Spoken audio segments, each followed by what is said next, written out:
Which one of history's good guys was actually a horrible person? It's my estimation that every man ever got a statue made of him was one kinda some or another, cat and tight pants. Alexander Graham Bell pushed for the eugenics of deaf and hard of hearing people and was a major obstacle to fund schools for the deaf, which thankfully did persist despite us a shat. Also Helen Keller was a super eugenicist, not joking either. So I learned recently that Coco Chanel of Chanel No. 5 was very anti-Semitic and eventually became a Nazi spy. On the flip side of finer sense, Christian Dior created a perfume after his sister who was a member of the French Resistance. Rudyard Kipling, author of The Jungle Book, paraphrasing, "The only way to keep the yellow man out is to bring the white man in." Also got his son killed by using his influence to get him into the army despite his son's poor eyesight. Bit of a dong move if you ask me. Not necessarily a good guy, but got lots of positive attention from the release of The Greatest Showman. Apparently P.T. Barnum was a terrible person in real life. The Greatest Showman is a film P.T. Barnum would release about himself. While he almost certainly wasn't the first to say it, Lord Acton once observed that great men are almost always bad men. Pluck any great man from history, those rare figures about whom the story of the human race seems to turn, and you find a monster who changed the world, probably without even intending to do so. Tinkerbell. Everybody thinks she was so cute and such a good friend to Peter, but she was a jealous psychopath and tried to murder Wendy several times. I mean, in the book she only did it once. Ned Kelly is neat, because he seems to have recognized his anti-hero status. His actions were never morally right, but it's hard to say we haven't ever wanted to do the same. IDK. I feel like a lot of Ned Kelly's actions were justified if you take his accounts as opposed to the policemen he dealt with. The truth is likely somewhere in between. There's no excuse for his early theft, but those wouldn't make him a horrible person by today's standards. Since most have been covered, I'll do a guy who was a true freaking villain who turned into kind of a decent guy. It doesn't nearly wipe the slate clean, but it's an interesting historical transformation. Nathan Bedford Forrest, slave trader, Confederate general, likely war criminal, first Grand Wizard of the Klan. In later years, Forrest expressed regret at his life's work. He began publicly advocating for former slaves to receive better treatment, including their ability to enter into higher education. He attempted to act upon his shame by petitioning President Grant to allow him to put down the KKK by force. On a similar note, George Wallace, Alabama governor, Mr. Segregation Today, Segregation Tomorrow, Segregation Forever, later announced his racism, appointed record numbers of African American to state positions, and personally asked black leaders for forgiveness. When he ran for a final term as governor in 1982, he won with 90% of the black vote. There's a statue of Oliver Cromwell in London. Loads of movies about him and how he was a brave revolutionary. Nah, frick that. He was an evil sociopath who committed genocide on Irish Catholics and turned the UK into a Puritan dictatorship. See band Christmas and Dancing. Miserable prick. A shorter list would be which of history's good guys were truly good guys and not later found out to be completed $$ holes. Charlie Chaplin. He got married to a 15-year-old girl because he got her pregnant when she was 14. He was openly pedophile and, from what I've read, quite an butthole. Apparently, he and Marlon Brando worked together later on and Charlie was such an uptight butthole that Marlon Brando, of all people, had to tell him to chill the heck out. Brando, for what it's worth, is infamous for demanding ridiculous concessions from directors for his performances, refusing to learn his lines, and a number of other things. This is a little more niche, but Bill Wilson, the founder of Alcoholics Anonymous, the guy did great things, and created a program of recovery that has saved millions of lives since its inception 85 years ago. He was also an arrogant butthole that cheated on his wife even in sobriety. Nothing is black and white, it seems. Alexander Graham Bell. This man did not invent the telephone. Several people were working on similar technology at the same time. Antonio Meucci invented it first, but there was a court case over who got the patent rights. Nucci died before the case was settled, and Graham Bell won the glory he didn't deserve. Tony Soprano knew this and went ape crap over it at the dinner table. In some aspects to the 60s and 70s when the Beatles were icons, I'm talking about John Lennon. People who use his image and face for peace sometimes forget important details. He abused women. He was a cheater. He abused his children, made one go completely deaf in one ear. Total hypocrite on the no possessions when he lived one of the most lavish lifestyles of his time. Compulsive liar. Had a sexual appetite for his own mother. Almost killed a few people. Look up Bob Wooler. He was almost punched to death by John. There were others but their stories have either been disputed or unclaimed. So whenever I see a bunch of people sing Imagine I just shake my head in shame cause so many people don't even know how bad he was but act like he was a son. As a massive Beatles fanatic, when I come across people who say that John is this symbol of peace, I always remind them of this. You cannot be a true fan of something someone and not criticize it, and all of the other Beatles would come before John in this regard. IDK man. When I read about Martin Luther last year, I thought he was kinda cool as he created the Protestant branch of Christianity, but I recently read about what he thought of Jews and yikes. For those of you who don't know, he got P when the Jews didn't want to convert to his religion and started being anti-Semitic as frick. He wrote a whole book on Jews and their lies and said that he urged others to burn down synagogues to prove their loyalty to Christianity. He also wanted the Jewish prayer books to be taken away from them.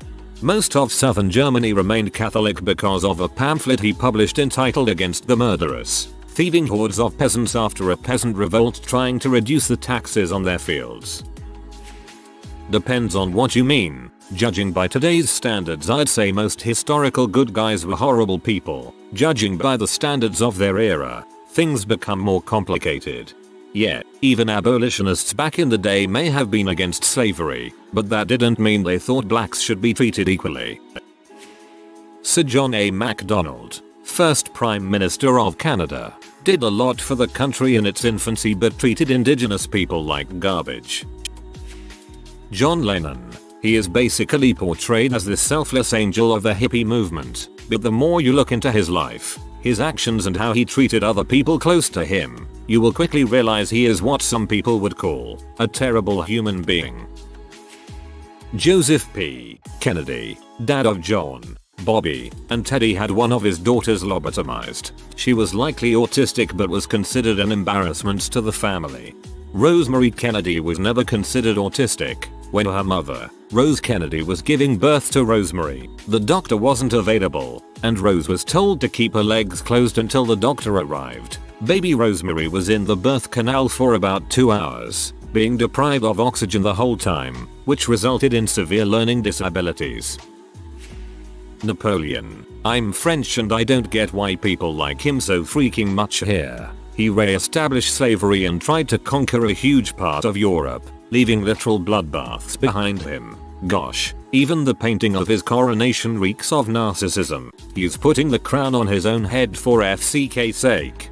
Putting a crown on your own head really makes the most sense for a conqueror. By allowing someone else to put the crown on your head, you are saying that someone else has power over you. It makes sense in most monarchies where they have the whole divine right to rule and are crowned by the leader of the church. But a military conqueror crowns himself. Teddy Roosevelt. Interesting quote of his. I don't go so far as to think that the only good Indians are the dead Indians, but I believe 9 out of every 10 are. Thomas Edison. Biggest monopolist ever and took credit for other people's work. He didn't invent the light bulb but bought the rights and advanced it. He monopolized the film projector and most films at the time, and it took a very long lawsuit to get that fixed. He took many creations from his employees and put his name on it. This wasn't illegal because of the contracts employees signed at the time, but it's not exactly a sign of goodwill. I don't hate the guy, but his character is often completely exaggerated. Elvis Presley. He never wrote a song in his life, but his record label made any songwriters hand over half of their writing fees before Elvis would record their songs. He's credited as a co-writer on the majority of his songs. That's why Dolly Parton refused to let him record I Will Always Love You. She wouldn't sign away any of the songwriting credit or future profits from her work. She's a savvy businesswoman. Most people who are good are just powerless. Most people are complicated, and if they're in a position where they can get away with it, will do both good and bad things. The more you do, the more things can turn badly. Leaders have to do tough decisions and they get recorded. Most of them. I don't know about other countries, but in America schools tend to put historical figures on high pedestals. It would be better to be upfront about how people did good things and terrible things. I think one of the prime examples of someone who did both good and horrible things is Thomas Jefferson. We basically have him to thank for some of the most important freedoms enshrined in the Constitution, most specifically freedom of religion and a secular government. But even though he wrote the words "all men are created equal," he owned slaves and raped one of them.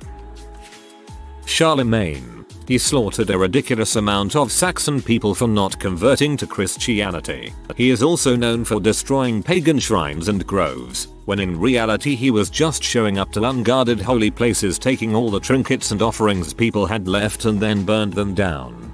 I've never seen anyone call Charlemagne a good man, just that he's one of the greatest of the Christian conquerors of the medieval era. His actions echoed well into the 20th century. Main takeaway: we like to categorize people into good and bad boxes, when in reality most people are a blend of both. Even the best people are not 100% clean. Anyone on the receiving end of anyone's greatness probably would claim that champion or hero or ruler or king or general or explorer was a total scumbag. Young Gandhi was racist. 2 random quotes from him. General belief seems to prevail in the colony that the Indians are a little better, if at all, than savages or the natives of Africa. About the mixing of the Kaffirs with the Indians, I must confess I feel most strongly. He sounds like a racist Yoda. Dwight Eisenhower, one of America's more popular presidents. His domestic policy was okay, but his foreign policy was a disaster whose repercussions continue to resonate today. He organized CIA plots to overthrow democratic governments in Guatemala and Iran, insisting he was protecting these regions from communist incursion when in fact the autocratic regimes installed primarily protected the commercial interests of the United Fruit Company and British Petroleum. He refused to accept the legitimacy of UN, brokered elections in Vietnam, nullifying the democratic process and installing a brutal dictator instead, resulting eventually in the US-Vietnam War, when the revolution organized by Guevara and Castro overthrew the corrupt Batista regime. Eisenhower gave in to pressure from commercial interests and refused to aid the new government, forcing them to turn to the Soviet Union for help. He then organized the disastrous Bay of Pigs invasion, which was not launched until after Kennedy was elected, but the planning and organization was pure Eisenhower. The Cuban Missile Crisis resulted directly from Eisenhower's policies. He can also be blamed for nurturing the career of his vice president Richard Nixon, who would become one of the most loathed politicians in US history. Very true. People now give him praise for his military-industrial complex speech, but everything he did actively aided in it developing in the first place. Albert Speer, the good Nazi, constructed an elaborate narrative that he didn't know about the Holocaust, concentration camps, or slavery when he was the Minister of War Production, which was intimately involved in all 3 of those things. Due to him being an extremely effective liar, he wasn't called out on his bulls until after he died, when the historical narrative was scrutinized. Albert Speer is not regarded positively here in Germany. If you wanna go after good Nazis, Stauffenberg and especially Erwin Rommel have been way worse than their today's standing. FDR gets a lot of credit for steering the US through the Great Depression and World War II, but committed one of the greatest violations of people's rights in US history when he interned tons of Japanese Americans. The amount of people who either don't know or never learned about the Japanese internment camps is ridiculous. Bob Marley, and there's a very good story to back this up that also explains how he grew to be #1 reggae singer of Jamaica. He had a posse of friends that would intimidate radio networks of Jamaica into playing his music, as well as destroying the alpha discs of other newer artists. IDKWTF they're called, but the copy the radio networks were given in order to play on the air. He might have been trying to promote feel-good music and peace and all that, but he was a thug when it came to getting that music out, and at the same time gave a dude songwriting credit so that he'd get royalties from the music and be able to keep his soup kitchen open. People are so weird. Bully one guy, help another, rape his wife, help a guy keep his soup kitchen open. Frick. Goes to show how complicated people are. Idolize ideals, not people. This is how cults of personality get so gnarly. People refuse to acknowledge Trey's actions inconsistent with their image of the person. Eventually they just cling onto a fictional image so they don't have to reevaluate their beliefs. This also reminds me a bit of never meet your heroes. Because once you meet them, you realize that they are human and flawed just like yourself. Had this happen to me once, it was not cool. This is exactly why I think everyone should meet their heroes. The truth is that the world isn't divided into heroes and villains. It's full of people just like you and me, most of whom are trying to do the best that they can. Yes, there are extraordinary people, but even they are human and make mistakes, get angry, have bad days, yell at their kids' spouses. The more we learn to see each other as people, the better able we are to understand and love one another, and build a better society together. We overcome our human faults not through force of will, but through understanding. Humans are genetically the same as when we wandered through forests and tundra. What's changed is our understanding of who we are and how the world we belong to works. Understanding is everything. Ignorance always leads to more darkness. In the end. Emo. Anyway. Astronomer here. This is a hard one to admit because I definitely loved his book and idolized his antics a bit when I was a young physics major, but Richard Feynman. A lot of people read Surely You're Joking, Mr. Feynman, and share my reaction, and his physics lectures are amazing, but the older I get and the more people I meet who knew him, holy crap. The guy was beyond just. Times were different levels of misogyny against women. He committed domestic violence against his wife, kept lying to undergrads when he was in Cornell that he wasn't a professor so he could sleep with him, and, rumor has it, had to leave Cornell for Caltech because he slept with other faculty members' wives, and I've definitely heard a ton about him trying to pick up other scientists at physics conferences to know he was considered a creep.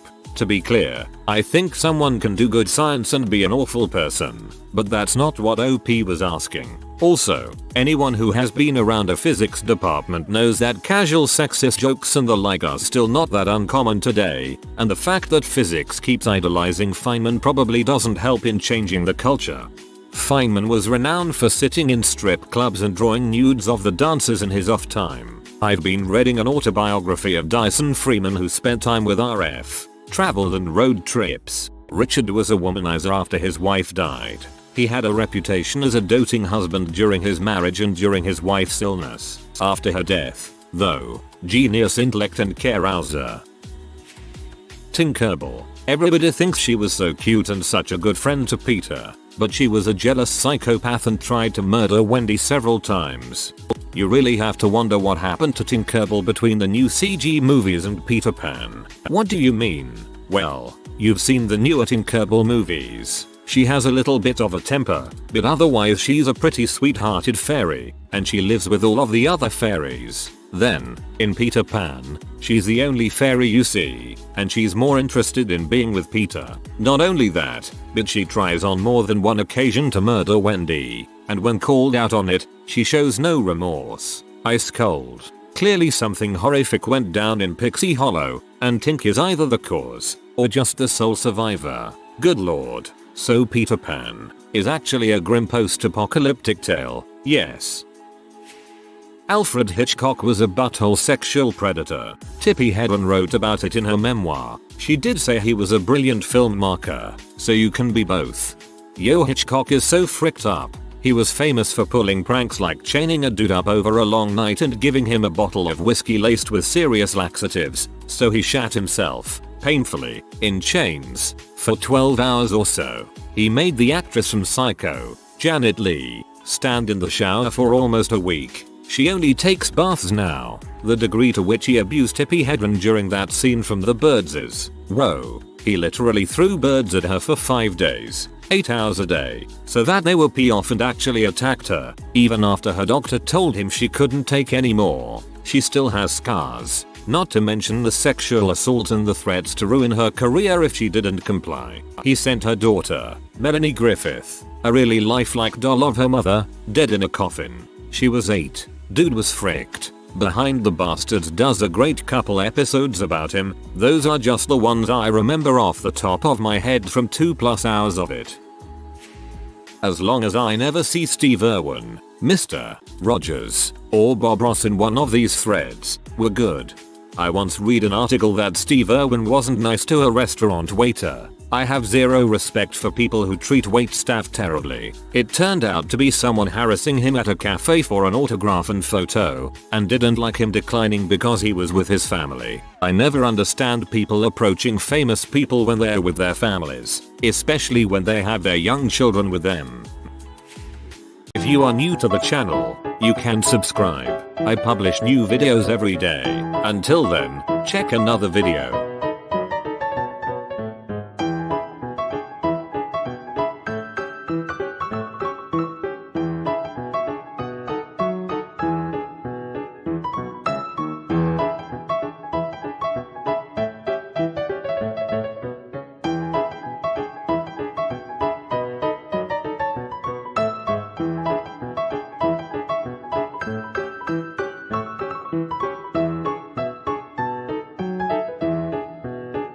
Bye for now.